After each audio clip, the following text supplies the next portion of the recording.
यहाँ के सचिव, चेयरमैन, एग्जामिनेशन कंट्रोलर बार बार धोखा दे रहे हैं, धोखेबाज बन गए हैं। जेपीएससी भ्रष्टाचार का अड्डा बन गया है, कचरा का डब्बा बन गया है। नमस्कार, जोहार। आप देख रहे हैं चैनल न्यूज में हूं आपके साथ निशा मिश्रा। ऐसा लगता है मानो झारखंड में आंदोलन का माहौल चल रहा हो। हालांकि झारखंड में ठंड बहुत है और इस ठंड को गर्माहट देने का काम अपने अपने छोर से हर राजनीतिक पार्टी कर रही है।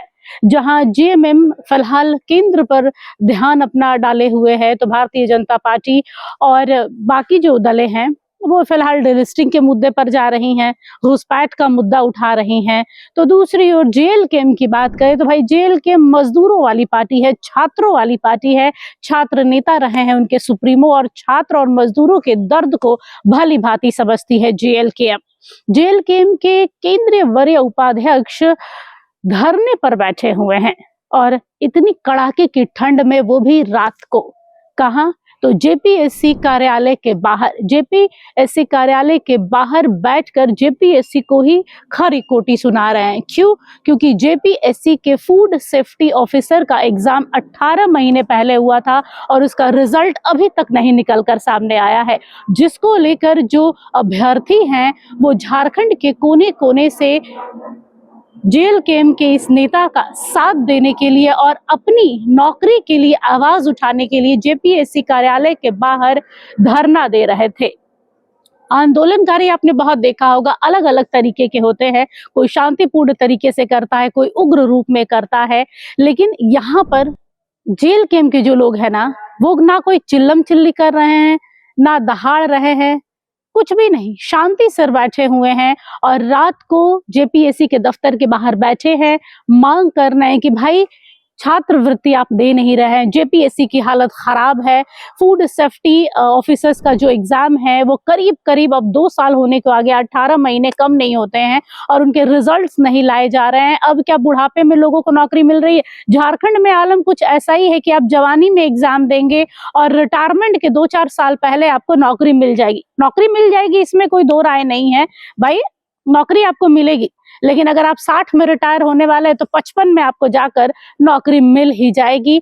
इसी को लेकर अभ्यर्थी पहुंचे थे और यहाँ पर देवेंद्र नाथ महतो उनका कहिए कि नेतृत्व कर रहे हैं या फिर इस पूरे मुद्दे को उठा रहे हैं। एक बार सुनते हैं देवेंद्र नाथ महतो ने क्या कहा है। जी, जेपीएससी कार्यालय मुख्यालय के समक्ष हम लोग दिन भर धरना प्रदर्शन किए और अभी रात भर आंदोलन को जारी रखे हैं।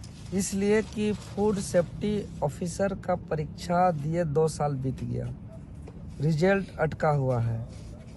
छात्रों के मेहनत को, सपना को चकनाचूर कर दिया जा रहा है, पानी में फेर दिया जा रहा है। यहाँ के सचिव, चेयरमैन, एग्जामिनेशन कंट्रोलर बार बार धोखा दे रहे हैं, धोखेबाज बन गए हैं। जेपीएससी भ्रष्टाचार का अड्डा बन गया है, कचरा का डब्बा बन गया है।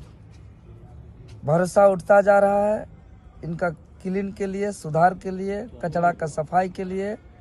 हम लोग आज रात भर धरना में है, प्रदर्शन में है, क्योंकि जेपीएससी का जो नियुक्ति है सिर्फ अभ्यर्थियों का नियुक्ति नहीं है, बल्कि समस्त झारखंडी आदिवासी मूलवासी एक एक व्यक्ति जो गरीब हैं, किसान हैं, मजदूर हैं, शोषित हैं, पीड़ित हैं, अंतिम लोग हैं, उससे जुड़ा हुआ मामला है।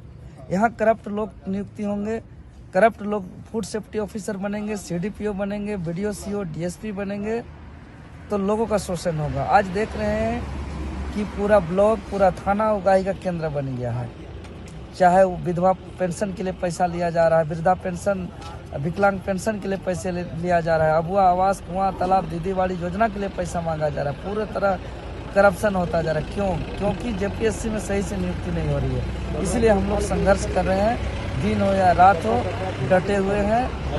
हम लोग उलगुलान कर रहे हैं, आंदोलन कर रहे हैं। तो चूँकि जो अलग राज्य का सपना है, जो धरती आबा भगवान बिरसा मुंडा, सिद्धू कान्हू, फूलो झानो, चांद भैरव, निर्मल शक्ति सुनील महतो का जो सपना है, उसको साकार करने के लिए 3.25 करोड़ झारखंड वासियों की खुशहाल के लिए हम लोग आज यह धरना या प्रदर्शन या संघर्ष को जारी रखे हुए। तो सुना आप लोगों ने, देवेंद्र नाथ महतो लगातार कह रहे हैं कि जेपीएससी एक भ्रष्टाचार का केंद्र बन गया है। यहाँ पर जो अभ्यर्थी हैं उनके भविष्य के साथ में खिलवाड़ किया जा रहा है। सरकार नहीं चाह रही है क्या कि हमारा राज्य का जो भविष्य है वो उज्जवल हो? 2 साल हो गए एग्जाम दिए, अमूमन 18 महीने लगभग 2 साल, और आप लोग अभी यहीं बैठे हुए हैं कि कब रिजल्ट होगा। अभी भी सोचा जा रहा है, अभी तक इस पर कोई रिजल्ट सामने नहीं आया है, ना कोई फैसला आ रहा है, ना कोई घोषणा की जा रही है कि कब इन बच्चों के, इन अभ्यर्थियों के भविष्य का फैसला होगा। इसके अलावा बहुत कुछ उन्होंने कहा है, बहुत कुछ एलिगेशंस भी लगाए हैं सरकार पर। छात्रवृत्ति को लेकर सरकार विफल है, चाहे केंद्र हो या फिर राज्य सरकार हो। वही दूसरी ओर जेपीएससी का जो मामला है, लगातार वही हो रहा है। इसके अलावा जितनी भी स्टेट गवर्नमेंट से या बाकी एग्जाम्स हो रहे हैं, वो भी जस के तस होते हैं। एग्जाम्स आप लोग ले रहे हैं, लेकिन अलॉटमेंट जो होता है, जो नौकरी देने की जब प्रक्रिया होती है, तो वो जस की तस पड़ी रहती है। फिलहाल के लिए इस खबर पर बस इतना ही। देखते रहिए एचएनए न्यूज। नमस्कार, जोहार।